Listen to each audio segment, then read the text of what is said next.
So Goffman, in his frame analysis, we start to look at what's going on in a particular social setting, interactions between people, and we start to see symbols.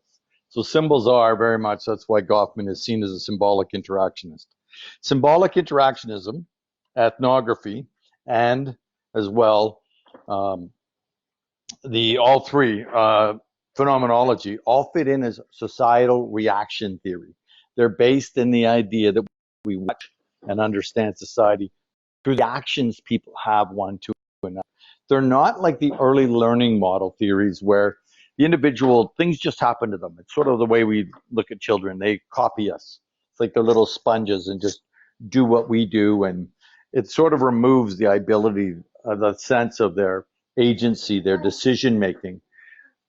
If we do it through societal reaction, you'd look and say, oh, so children follow us and do what we do, but it's that they choose to. There's something about it that they want to emulate. There's actually got a desire piece potentially underneath it even. But so in that, Goffman brings us to this symbolic interactionist place, way of looking at things.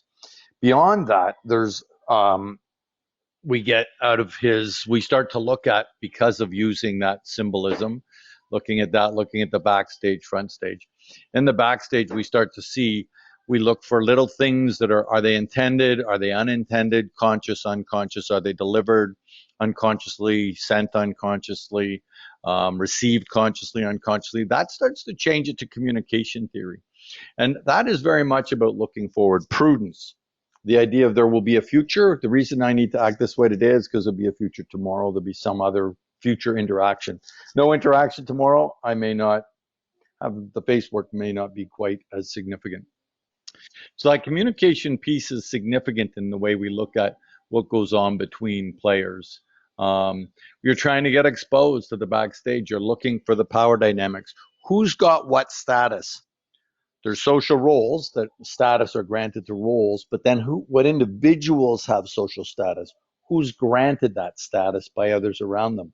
The social role may establish a place of power, but the real power exists where though others agree with, they give in, they accept social power, or they designate social power to others within their group.